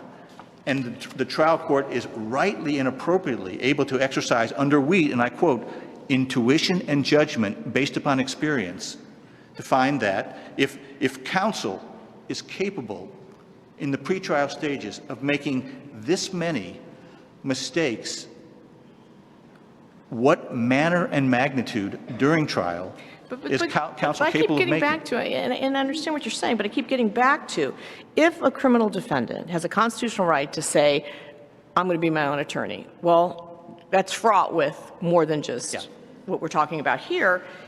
He wants these attorneys, and so we're spinning and spinning and spinning on this, saying delay and this, but he wants these attorneys. There's not been these findings with regard to incompetence. There's a lot of words out there, but let him have his attorney. Get this case back. Let him have his attorneys. He wants to privately hire them. I'm really struggling with why he can't make that decision that that's in his best interest and get this case moving again. Let me answer that in two ways, Your Honor. First, again, in Wheat, the accused in Wheat, Mr. Wheat, knowingly and intelligently waived the conflict in that case. And there was only a potential conflict. Wheat waived that conflict. It was a major conspiracy with lots of different people playing. I mean, in the... So Vanessa O says, did they explain Wheat? They really didn't. And I've been Googling a little bit, but it's a little bit, I'm not an attorney, so I'm not even going to go down that rabbit hole right now. It's just too much for what we're doing here. But I would be interested, you know, in my own time to look at it and be like, what is he referring to the whole time? I wish he wouldn't, because we want to focus on this one now. But of course, the Supreme Court knows exactly what he's talking about, even if we don't. Some of us. Wheat case. Wheat I don't himself, see Wheat as tucked as neatly as you find Wheat. So go outside Wheat and give me something else. Well, but again, Wheat himself claimed that this conflict was highly remote, highly unlikely to occur. Very small chance that the conflict will ever occur. And he waived the conflict, and yet the trial court found, based upon the court's intuition and judgment, based but where can you point to me saying, with regard to saying somebody is incompetent or negligent? That's like, we have a string of cases. So this is so good. Okay, sorry for interrupting one more time here. Vanessa said, I think it's a previous case. Yes. If I didn't make that obvious, sorry about that. They're citing a previous case, Wheat. But did I look into all the details of that case? No, because that's a lot. Conflict cases have come up before with disqualification. Where are we on this? Well, again, it is certainly not consistent with the norms of the profession to negligently and repeatedly allow the unauthorized disclosure of highly confidential material that will pollute the jury pool. And here we already have a jury pool that is polluted. Does that rule apply both ways? Because one of the things defense counsel said in their letter to the court was that they believed that the state had allowed the dissemination of information regarding the crime scene. So can a judge disqualify the prosecutors too? That's the best. Well, that's the best question of the day, in my opinion. And it was like, oh, so based on that, can the judge also disqualify the prosecution? That's a good question. Well, a lot of things were leaked before they were even leaked this time, right? Also, it seems interesting timing. If I look, I'm going to look carefully again before we look at that document together, okay? But it seems like the state, as in prosecutor Nicholas McClelland, may have filed the document to upgrade or update Richard Allen's charges to just murder instead of the felony murder, you know, open murder charges with the kidnapping, that whole little clause we've read before. Now it's murder charges. It seems like that happened just before the Supreme Court hearing, which is like, okay, I don't think that's helping. It's not distracting anyone. We're going to look at the document, okay, right after this. We've still got 20 minutes left of this hearing. Okay, so let's keep going. The judge certainly could disqualify the prosecutor. We don't have any evidence in the record. We have Mr. Allen's counsels asserting that. There's never been a hearing on that. There's never been a finding on that. I'm just trying to understand the scope of the rule and how sharp of a double-edged sword that this might be, that any leak of crime scene photos or anything like that can lead to the disqualification of counsel on either side, I think is your position. Well, Your Honor, our position is under U.S. Supreme Court precedent as well as this state's precedent, this court's precedent, the trial court is vested with discretion. And even Wheat said that faced with the same facts, one court might find disqualification appropriate, another court might find it not appropriate. But because two courts could reach exact opposite decisions in matters that rest with discretion, doesn't make one right and one wrong. So I'm not suggesting, nor is Judge Gull suggesting, that there's an absolute rule here that every time there's an unauthorized disclosure, that gets into the discretion of the trial court. You would agree the practical effect of the position you're advocating today will cause significant delays in this case going to trial? Yes, I agree with that. Does that have to be a factor in the consideration when exercising discretion? It doesn't have to be a factor. It certainly can be a factor, right? The trial court, in exercising its discretion, is allowed to consider the totality of circumstances. And again, Wheat went out of its way to say this decision can be based upon intuition and judgment, based upon experience, which requires less detailed findings, and it's a highly deferential standard. Mr. Guttwein, I guess more to the issue. For people like Crystal Janssen van Vieren saying it's not nice for me to interrupt, I started this 2 hours after the event and we are here for my commentary. It's my channel. So if you don't like it, go watch it where there's no Gisela K on screen, okay? Issue before us, when we're deciding whether or not the regular appellate process is wholly inadequate, how should we weigh the delay, especially when it's been asserted that Mr. Allen wants to exercise his speedy trial right? Well, again, Justice Goff, as you already recognized, counsel never filed the necessary paperwork to exercise that trial. So that issue is, I would say, not appropriate to seek relief because it doesn't satisfy the basic threshold condition precedent for seeking relief here. Whether we give relief through an original action or we're concerned that there should have been more process afforded in this issue, a more full process with respect to the issue of removal. What possible harm could there be if we were to go do it the right way? I mean, if we're concerned about the eventual finality of these proceedings, everyone having to go through and do it twice, you know, whether we reinstate counsel or we remand with current counsel and say you need to go through this process, wouldn't that save time in the long run? Well, let me, perhaps, we don't know, but let me offer Wouldn't that this. protect everyone's interest in finality in the long run? We really don't know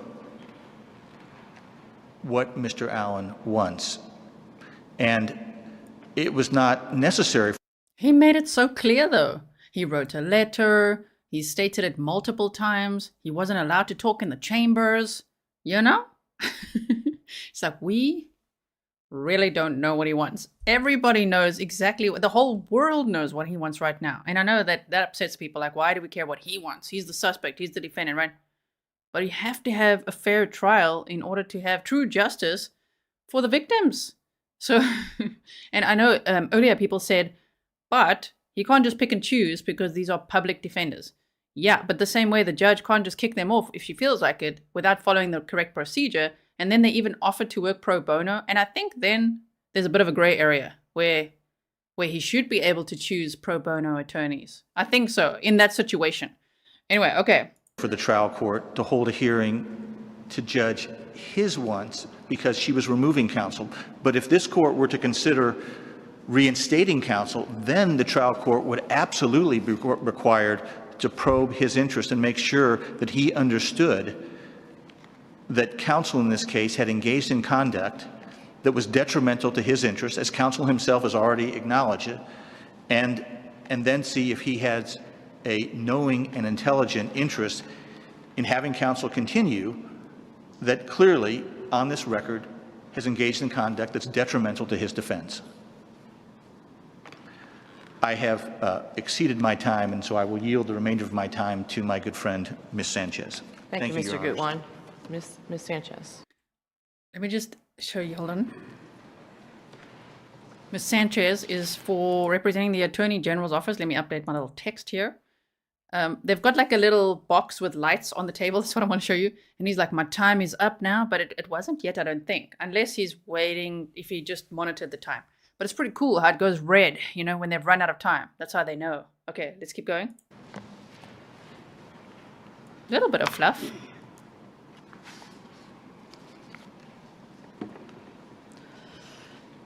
May it please the court. There's nothing clear or absolute about this case, the record, the proceedings that led us here today, the legal issues. Stand by. So here they say, Angela Sanchez, counsel for respondent. So counsel for Judge Gull from the Attorney General's office. So representing the state, is what I'm understanding? Huh? But still counsel for Judge Gull in this case. So here's the little box I was talking about. I quite like that. I like that. So the green light, like, okay, you've still got time. And as soon as it goes red, and wait till you hear the question at the end, right? For this lady. And then it's like such a high pressure question. She's like, oh, I've run out of time. And they're like, oh, you can answer that. It was so good. So just, we've got 15 minutes left of this. And then we're going to look at the latest document and new charges, which I'm just going to share my opinion, which I had before, about the prosecutor, Nicholas McClelland. He makes a lot of greasy moves, you know what I mean? And this is another one of them, like, ooh, half an hour before this Supreme Court of Indiana hearing, you know what I'm going to do? I'm going to upgrade Richard Allen's charges. That's right. He's making big boy moves. Okay, let's keep going. Before the court, or the nature of the rights that Mr. Allen, counsel today, seeks to vindicate. There are means through the trial court and the appellate process to untangle complicated questions. This court has repeatedly stated that those are the methods that are far more well suited to such complex issues. The appellate process, for example, would allow a full record in the criminal case, which we do not have here. It would make the parties to the underlying action the actual parties in this case, unlike here where the Attorney General's office is in the nature of something like an amicus, wherein the party of interest is the court, forced to act as advocate in defense of itself. What would be the harm if because of the necessary delays in backing up and going back through again, reinstating counsel, and if the judge is correct, then that will weed itself out and there'll be a hearing and it'll be done a proper way in the trial court and then come back up? The state shares the concerns, most especially the Attorney General's office, given our role in original actions, about this court's caseload and the increased use of that. But putting that aside, as Justice Bassett suggested, there are other concerns here. In this specific case, we agree that if any form of relief were to be given that included putting these attorneys back on, it would absolutely be necessary that further proceedings were had. On October 19th, when the judge warned the counsel of her intentions and her concerns, they chose to withdraw to avoid a hearing at which the state was prepared to present evidence that may well have been about an active investigation, evidence that may well be relevant to a full understanding of the conduct that is of concern to the judge. Of course, the summary proceedings in chambers don't allow full challenge, full understanding and elucidation of the concerns. So a complete assessment of what is at issue here and the risks. The risk not only to Mr. Allen's representation at trial and his interest, but the entire risk to the process. Trial courts are not just tasked with protecting the defendant's right to effective counsel. They're tasked with protecting the entire proceedings and the fairness of the proceedings for... Exactly. Don't you just feel yourself saying exactly? They protect the entire process, the integrity, do things right, follow procedure. Yes, that's why we're here. So when Angela Sanchez started saying that, I'm like, wait a minute, have I got this wrong? Is she there for Richard Allen? Because I'm like, exactly. Wait, what? Everyone involved, for the integrity of the entire system, for the reliability of the truth-seeking function, and for the fact that everyone will believe. Do you agree that with, under U.S. Supreme Court precedents, Gonzalez, if there's this mistake made at the front of this case with regard to a defendant's constitutional right to counsel of his choice, that you can go through this entire process and have to do it again if there's a conviction? Their state is concerned that if you look at what happened on the October 31st, and that is a very ambiguous series of events there, if someone were to... Guys, how can they say that? So you are here to like defend Judge Gull, but you're like, ooh, that was an ambiguous day, huh? Yes, it was. By the sounds of it, it sounds like correct procedure wasn't followed.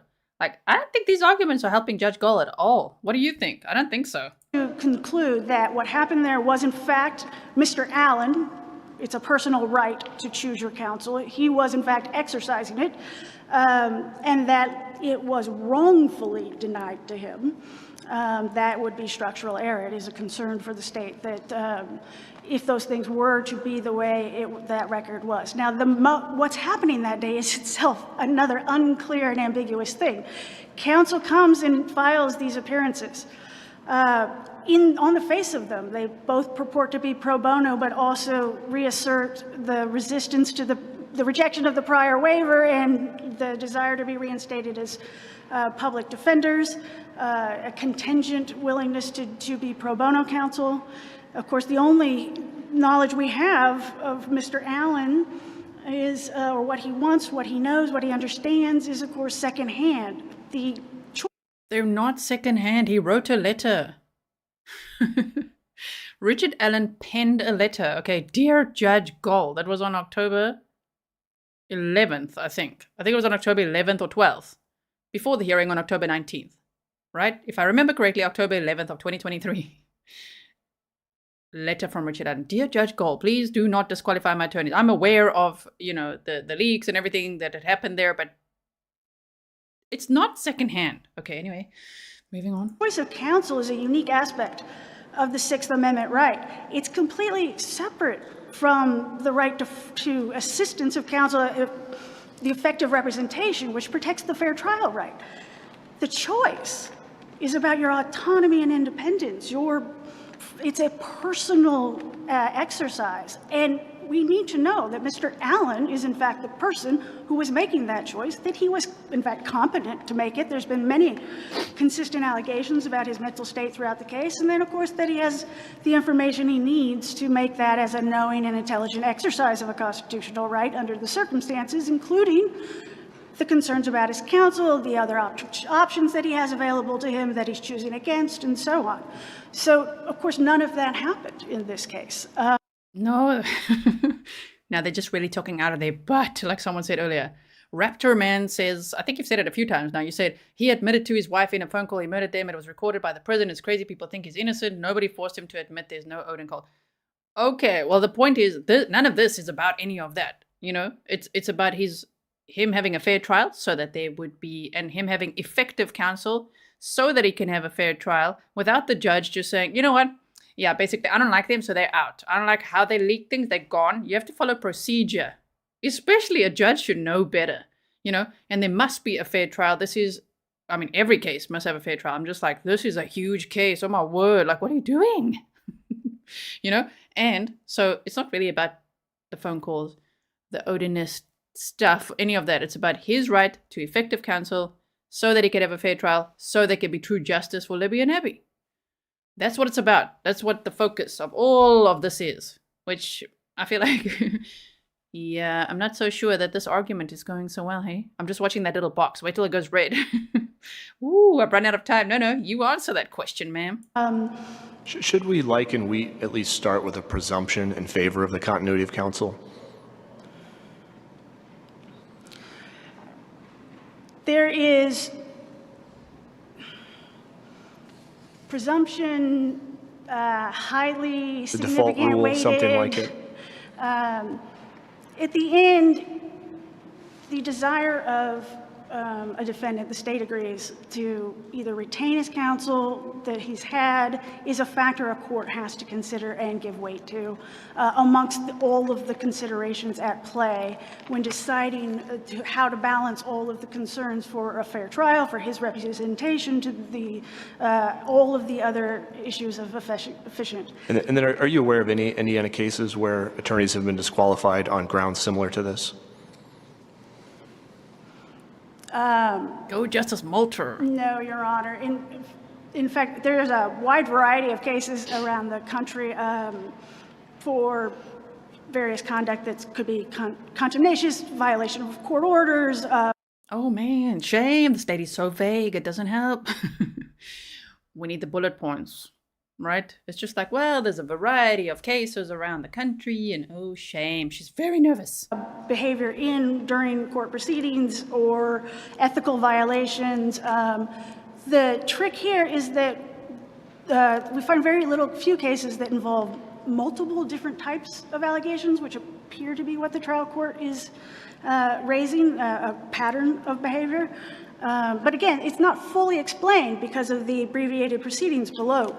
I think it's reasonable when looking at, if that is in fact what the judge means, I think it would be reasonable for a trial court to have concerns greater about the prospective performance of counsel and the effect of their performance on the proceedings looking forward, if what they court was recognizing was a pattern of conduct that violated the rules, that tried the case in public, that... Anyone else saying, sorry, what? Really going in circles here. Shame. Did not follow court orders, et cetera, et cetera, et cetera. But where any one of those incidents in itself might not But there's sufficient. no other case out there where a judge sua sponte on her own motion disqualified based on her belief in incompetency and gross negligence. There are cases of disqualification based on the court's own motion, and even in... But for these reasons, it could be conflict, it could be conflict, it could be... The wording the judge chose is unique in itself. Another point that would help with the larger record to explain exactly what the judge means, because of course we presume, we're inferring from that choice of words and the particular thing cited by the judge what she meant by analogy to the use of... Now we're going to get to that question. You can see the little box light change color from green to this orange. So time is almost running out. I'm going to ask quite a question. She's like, oh, my time ran out. Also need some. Z says word salad at its finest. It is a fine word salad we're seeing here. Yes, indeed. Ethical rules, the ineffective assistance with counsel cases and so forth. But it's not the typical language. Just so I'm clear, you've acknowledged the risk of structural reversible error if this defendant proceeds to trial with the new counsel that are now representing him. Despite that, the state's going to double down and say no relief today. Is that right?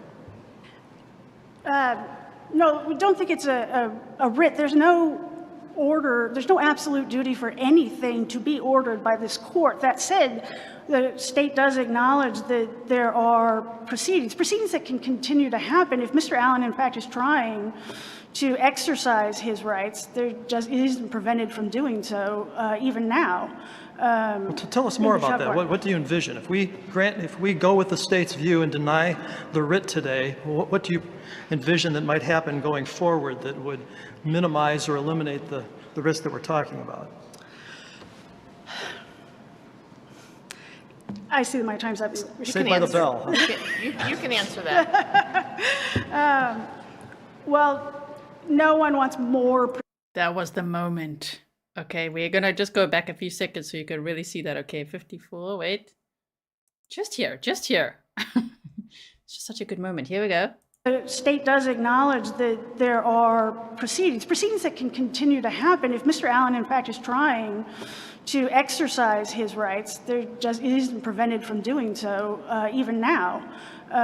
Tell us more about that. What do you envision? If we go with the state's view and deny the writ today, what do you envision that might happen going forward that would minimize or eliminate the risk that we're talking about? I see that my time's up. Saved by the bell. Huh? You can answer that. Well, no one wants more proceedings. There's no barrier to the filing of further motions. There was no barrier prior to bringing the original action, whether it be motions to clarify the prior orders and then to seek appeal from that, whether it be a motion seeking to exercise and specifically exercise his right to choice of counsel, and then, if necessary, appeal that. There is nothing stopping further actions and motions in the trial court and proceedings in accordance with that. There never was. Thank you, counsel. Mr. Leeman, rebuttal. Rebuttal time. Am I at 7 minutes now? Is that, we don't know? All right, I'll go with it. It should. Justices, I would like to begin by correcting the record. The judge says that we don't know what Rick Allen's wishes were, and the Attorney General says nothing is clear. On October 11th, 2023, Rick Allen filed the following. Dear Judge Gull, please accept this letter as confirmation that I have communicated with my attorney, Bradley Rosie, regarding the circumstances regarding the leaking of sensitive information in this case. I am aware that the images of crime scene photos and other related documents were taken by a friend and former employee of Attorney Baldwin at Attorney Baldwin's office. I have discussed with Attorney Rosie Rosie the potential impact that the distribution of these documents could have on my defense. Attorney Rosie has also communicated with me that the prosecutor has requested that the attorney be disqualified from representing me in this case. I do not want this to happen. I want Mr. Baldwin and Mr. Rosie to continue to represent me until this case is resolved one way or the other. That's so clear. We have that letter. Yes, it's on page 221. I love it the way Chief Justice Rush is like, we have it. We have that letter. Yeah, we got it. We got that one. Because previously they said, well, we don't have anything of Judge Gull's like findings or, of this gross negligence. It's just her sua sponte on her own motion, basically her opinion that they're grossly negligent. Of the record, Your Honor. Counsel, what if we end up agreeing with Mr. Guttwein with respect to court-appointed counsel, but we end up agreeing with you with respect to volunteer counsel? I just want to make sure I understand the parameters of your requested relief. Are you only interested in having them reinstated as court-appointed counsel, or do you have an alternative request for their participation as pro bono counsel? Our obligation as the defendant. The defendant wants attorneys Rosie and Baldwin to represent him, and he could not be more clear despite what the other side has tried to represent. But to do a half measure is to credit the judge and the attorney general for allowing this to happen, and because Mr. Rosie and Baldwin were the ones who had an absolute duty to protect their clients' wishes, and they did everything they could to do that. To put them back in the case to say you're working for free or that Mr. Allen needs to pay you is to punish Mr. Allen and Mr. Rosie for doing what their ethical rules require them to do, which is to do zealous advocacy for your client. And those gentlemen, when faced with a real tough call, financial tough call, career tough call, they showed up on October 31st and said, listen, our client, he's been clear what he wants. And this is what we're willing to do in order to protect his rights.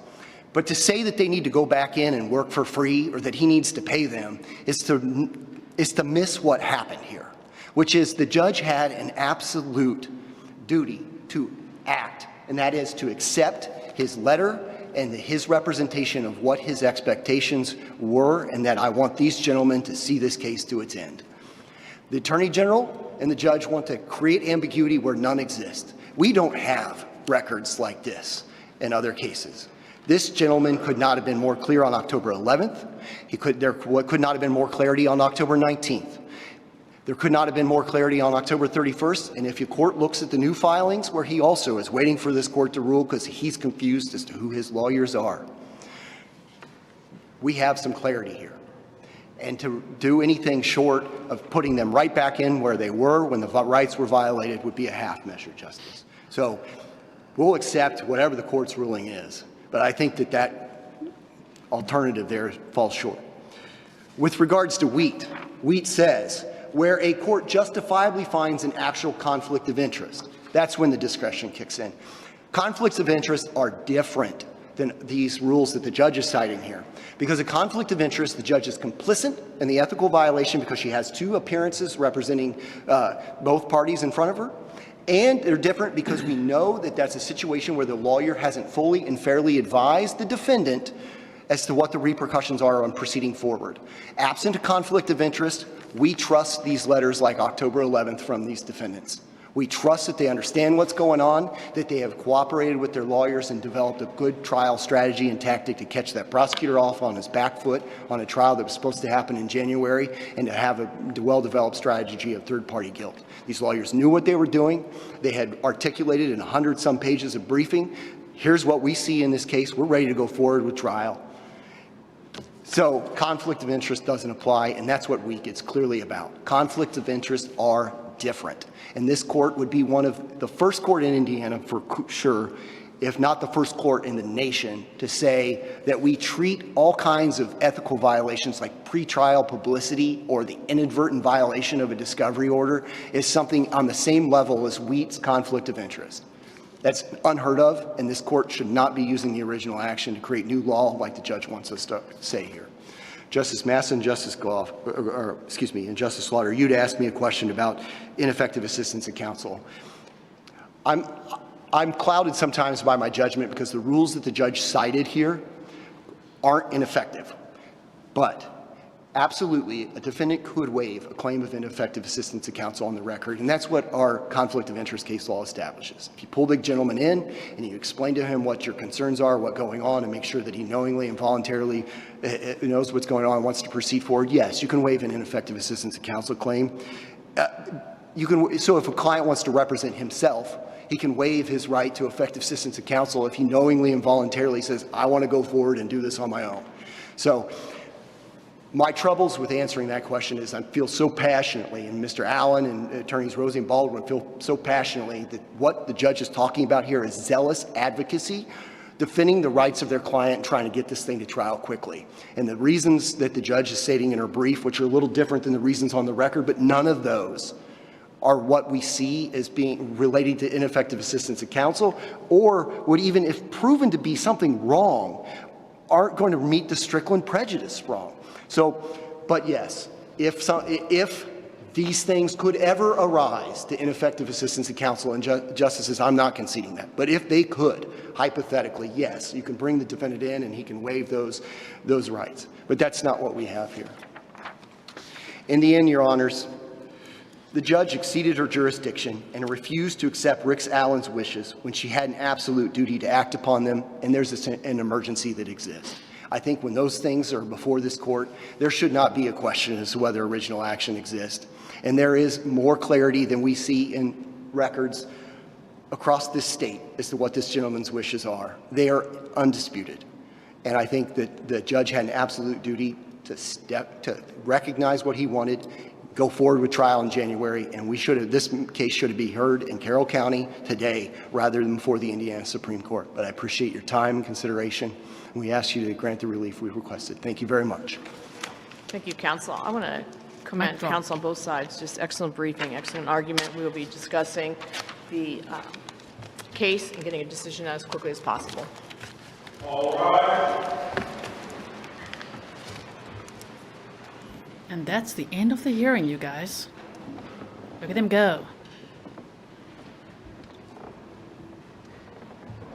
Such a lovely courtroom, isn't it?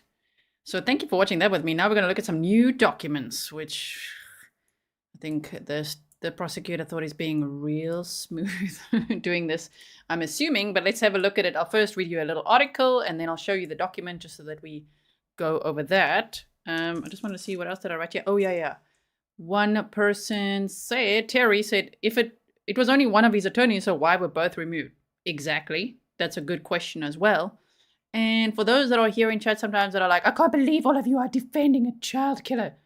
We're not defending a child killer. There could be a corrupt judge. There could be a corrupt prosecutor. You don't want this trial to happen in any corrupt court, or when things aren't following procedure, or when they think they can just hoof people out because they feel like it.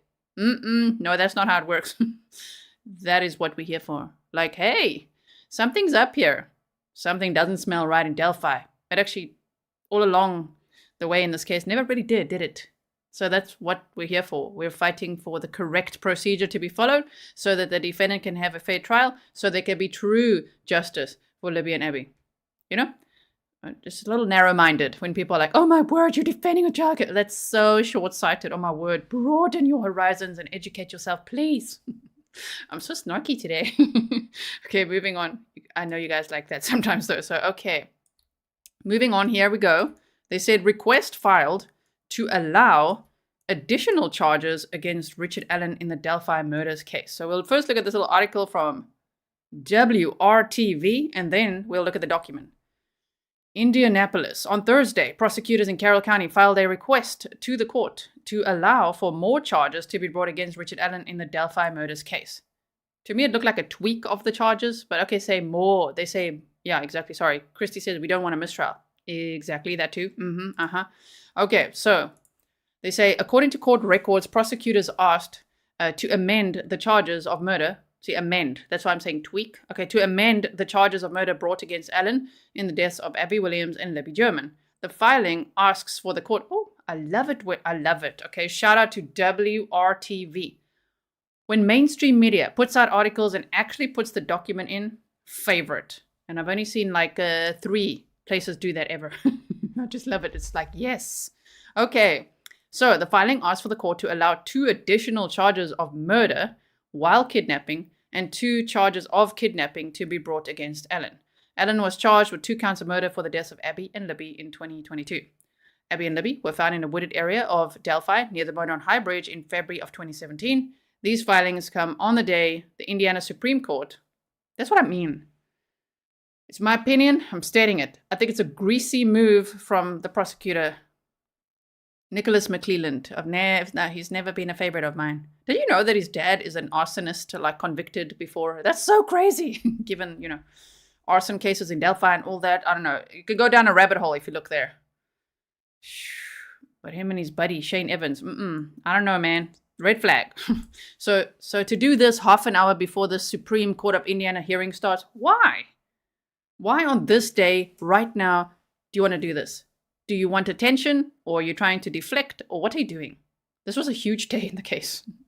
So anyway, they said these filings come on this day, same day as the Indiana Supreme Court heard arguments about the future of the case for past defense attorneys Brad Rosie and Andrew Baldwin, as well as Special Judge Ron Gull. Read the full motion filed Thursday below. Okay, we do love that. Can we make it bigger? Yes. Isn't this just amazing? Okay, they put their watermark on, but it's okay. We can read it. Let's see what they say. Okay, Carroll Circuit Court. Wait. Let's cut off a little bit.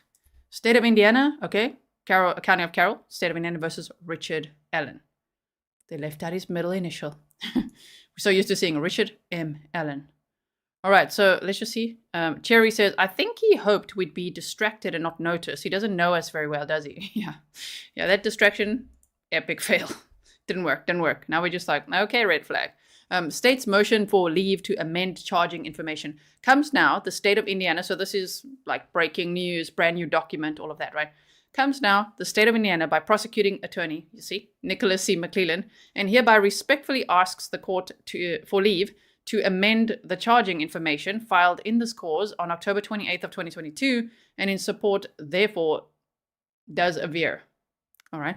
On October 28th of 2022, the state filed a charging information alleging these offenses: murder as outlined in count 1 and murder as outlined in count 2. The defendant was arrested on October 26th of 2022 by a detective with the Carroll County Sheriff's Department and arraigned again, I think, on October 28th, because October 28th is in my mind. I think it was October 13th when they went to his house for that search warrant, right? Thank you, Bluebell. So here they say the probable cause affidavit executed by then detective, now Sheriff Tony Leggett, another red flag, and filed by the state on October 28th of 2022, there we go, identifies acts of murder on or about February 13th of 2017. The discovery in this cause also revolves around acts of murder occurring in Carroll County on that day. Okay. The charging information and the probable cause in this matter reflect the charge of murder under Indiana Code 3542-1-12. We've looked at that before, where he says now commonly referred to as felony murder. That was what he was charged with before. Specifically, that Richard Allen did kidnap victim 1 and victim 2 by force, and in the process of committing that felony, both victim 1 and victim 2 were murdered. We've looked at that in detail because it was Nicholas McClelland himself that didn't want the probable cause affidavit unsealed, because he said, way back then, remember that, when we didn't even see the PCA yet, he said he doesn't want to unseal it because they think they're going to arrest more people, which then made sense for the charges that they had here for Richard Allen, because we're like, oh, so you're trying to say that he's bridge guy and then he kidnapped them, but he could have led them to someone else, or someone else could be involved, or what, and who are all these other people? Who else is going to get arrested? That's what Nicholas McClelland said, is that they don't want to unseal it because there's going to probably be more arrests. I'd still love to see that. Don't forget that either. For everybody that wants to, I don't know, say short-sighted things here of like, why are you defending a child killer? We're not.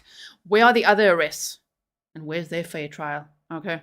Today was an interesting day. This document, which I'll continue reading now, this document was filed half an hour before the Supreme Court of Indiana hearing.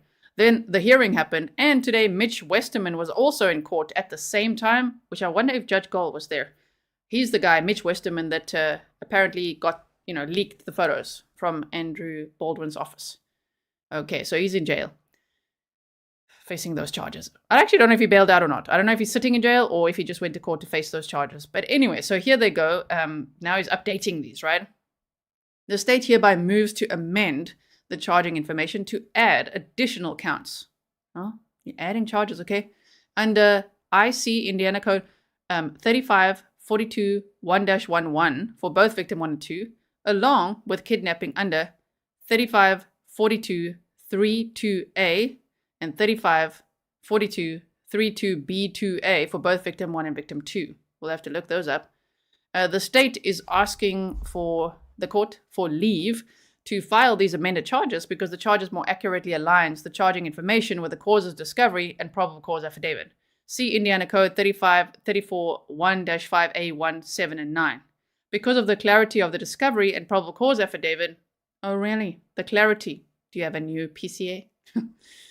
Got some more discovery or what? The defendant has been on notice since the beginning of this case that this amendment does not prejudice the defendant's substantial rights, that the trial for this matter is 9 months away, or is it? What if it happens sooner? Depending on what the Supreme Court of Indiana decides, right? Those judges we saw today. Giving defense adequate time to prepare to defend amended charges. That this amendment does not substantially change the state's theory of the case. Wherefore now comes the state of Indiana by prosecuting attorney Nicholas C. McClelland and praise the court to, I always say McClelland because it sounds like a very Irish surname, but McClelland, okay, and praise the court to grant the state leave to amend charging information filed in this cause on October 28th, 2022, and for all other just and proper relief in the premises. Now, when I looked at this code here, wait, this one, he said, see this, let me quickly read it to you. Wait, 34 1-5A. This says an indictment or information which charges the commission of an offense may not be dismissed but may be amended on motion by the prosecuting attorney at any time because of any immaterial defect, including, now you list number 1, any miswriting, misspelling, or grammatical error. We did see those. Okay, point number 7. The failure to state the time or place at which the offense was committed, where the time or place is not of the essence of the offense. Interesting wording. And number 9, any other defect which does not prejudice the substantial rights of the defendant. Okay, so now we want to look at these codes here. This. Because this is what they're adding, right? So let's see if we can find it quickly. Can we find it? Ooh, okay, wait. Indiana Criminal Code. In case you've never done this, Google it. Indiana Criminal Code. Okay, 3542 3-2A. A person who knowingly or intentionally removes another person by fraud, enticement, force, or threat of force from one place to another commits kidnapping. All right? So, yes, we've got that one. Along with, that's still the kidnapping charges. We're just checking them all, okay? Just hold on 1 second. And this one, according to the Indiana Code 3542 3-2, a person is guilty of kidnapping if he or she intentionally removes another person from one place to another by fraud, enticement, force, or threat of force. Okay? So now you're going to add this. This is the new one that they're adding, which is Indiana Code 3542 1-1, murder, section 1. The elements of murder, as defined under IC 3542 1-1, includes 4 key elements. Knowingly or intentionally killing another human being. Wow, okay. Let's just go to it. Let's see it. Thank you all for being here. Okay, I can bring it over now because we've seen this document, so I'm going to bring it over. This is what the state prosecutors now added today. Murder charges, these amended Richard Allen's charges and added this. Murder. Indiana Code 3542 1-1 outlines the legal framework for the crime of murder in the state. The statute defines murder as a felony and provides several circumstances under which an individual can be charged with a serious offense. Section 1. The elements of murder. Murder as defined under IC 3542 1-1 includes 4 key elements. Knowingly or intentionally killing another human being. The first and most fundamental element of murder is causing the death of another person knowingly or intentionally. This means that a person who takes someone else's life with the intent to do so will be charged with murder. And then point 2, which, wait, I just want to see. No, they made it 1-1, 1. So that's what they're going with. Okay, so it's not these others. So I'm not going to add to all the YouTube trigger words right now. You know, otherwise nobody will see the stream ever. It does affect reach sometimes, you know. It affects monetization and reach. In case you ever wonder, why do YouTubers say that? Monetization and reach. The stream is not monetized. As you can see, you're not seeing ads. Well, I hope you're not. Otherwise, they're cheating you. But we do want people to get the information. So make sure you like and share it, because then you help to override that. For me saying naughty words like murder, you know, I'm not going to say red rum or something. No, I don't do that. So we've read that now. That's now the charges that McClelland has added. Okay, then. And I think, not that it matters, and don't pick on his appearance, okay? I'm not leading you that way. But you know, everyone was commenting on the guys with the nice shoes and the nice socks behind the people we saw. That's McClelland and his co-counsel. Yes. And Attorney Baldwin, no, Attorney Rosie was just on the one side of the screen, but you could hardly see him. Couldn't see much of the courtroom today. Okay, so let's see if there's anything else. Grin for me. Grin for me. Sorry, now why did my green screen move? There we go. Says, okay. Grin for me says, this sounds like a stall tactic that Slick Nick. Yeah, I forgot he's actually got that nickname, right? I'm always like, so greasy. Slick Nick, that's true. Slick Nick hopes will force the defense to file more motions, allowing him more time to work on his prosecution. It could be. That could be. Just be like, oh no, if out of the 3 things that they have to, which I'll show you just one more time, what they have to decide on now, today from the Supreme Court, these are the 3 things, right? Are they going to reappoint Richard Allen's former defense attorneys? Number 2, are they going to go with a speedy trial? I think that's what McClelland Slick Nick is trying to get in the way of. 3, mandating that the special judge be removed from his case and a new special judge be appointed. I wonder if that's going to happen, right? Hunting Evil True Crime says Slick Rick is throwing all in football moves to try to get anything over the infield for touchdown, big or small. He's now pushing it all on what's wrong. One person, where are the rest, they say. Yeah, where are the rest? He was the one to say it. You know, if it was the defense saying, well, there could be other arrests, that would be interesting. But it's the state themselves, the prosecution. Nicholas McClelland did not want that probable cause affidavit out in the public. And when we saw it, it was pretty underwhelming based on what he said. We were like, what? That's what you have? That's all you have? That's it? I know it's just a PCA, so it's only enough to be able to make that arrest. But after everything Nicholas McClelland was implying, and then Superintendent Doug Carter being like, there's many tentacles, okay? One day you'll know. We do want to know. You want to know what we know, and one day you will. Okay. Looking forward to the trial and seeing if anyone else will be arrested. Will they?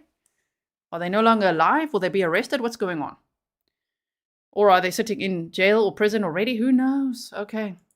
Janet says the Gull, Judge C. Gull, the Gull needs to fly away. Sure. And she was just promoted. It wasn't a promotion, but she was given a new admin role as like the chief of Allen County, right? Something like that. We looked at that in the last live stream. So if you missed that, it's timestamp for you. You can check that out, okay? So, everyone, I'm really looking forward to reading all your comments in the comment section below. We've been here chatting. I've seen a lot of comments, but obviously not all of them. So please leave your thoughts and comments below. What do you want to see happen?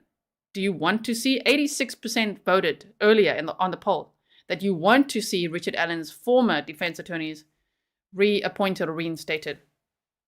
And if so, do you think it's going to be pro bono, or are they going to be reinstated as public defenders? Do you think Judge Gull will be asked to recuse herself or not? Do you think that William Liberato and Robert Scremen will stay on the case, especially now that they're agreeing with Richard Allen's former attorneys, which he doesn't seem to trust at all? He's just like, no, I just want the former ones. Even though they're saying the same thing, they're very concerned about how he's being treated in prison and all of that stuff, because he's still innocent until proven guilty. He's not a convicted man. Stefan says, many tentacles. Yeah, so many tentacles. We haven't seen any yet. We've seen a very dry case so far with a unspent round and bridge guy and not even knowing if that's him or not. All of that. Some people are absolutely convinced, which is like, okay, I'm not absolutely convinced. I'm perched on the fence and I'm observing everything, and I'm really just hoping that they follow the correct procedure. That's what's important, so that there can be a non-corrupt, fair trial okay, and that Richard Allen even makes it to the trial. Don't get abused in prison so much or whatever that you don't make it. Make it to trial. Have a fair trial. Let's see what happens. Let there be true justice for Libby and Abby. Okay, so if you guys missed my presentation in the beginning of the stream, I hope you'll go check it out. We just did a little recap of the timeline and everything, right? Okay, everyone. So I've been drinking my rooibos tea. I'm South African, remember? We drink rooibos tea. You guys call it African red bush tea in America. I was like, what? Rooibos tea, okay. And so my voice is still good. I'll see you again soon. I'm always working on lots for you. I know the week has flown. Today's already Thursday. And this week, so much happened. Oh my goodness. This hearing actually finally happened. Sarah Boone's trial has been delayed again. Adam Montgomery was in court again. Actually, no, he wasn't. He refused to go. He was supposed to be in court, refused to go, and his attorney's asking to sever his charges and trials, and oh no, man, it's been a lot. And there's a lot. I'm not going to rattle off everything that's happened in court in this week, but it's been a lot. So there's lots of shorts I still want to make for you and update you. Please check out my community tab because I've been updating you on some things there and on YouTube Shorts. And I'll see you again very soon because there's always stuff to talk about, isn't it? Weekend or not. Okay. Jade says, do we know when to expect a response from the Supreme Court? They said they're going to try to make a decision as soon as possible. I don't know what that means. Could it be tomorrow? I mean, it could be, especially if they're quite decided, you know. It could be, but who knows? Who knows how long it'll take? Is it weeks? Is it a month? Is it tomorrow? Who knows? I will keep you posted, though. When we know, we'll know together, okay? Yes, rooibos tea. That's right, Jenny. Rooibos tea. Correct. Thank you, everyone, for joining me. I really appreciate it, and I'll see you again very soon. Stay safe.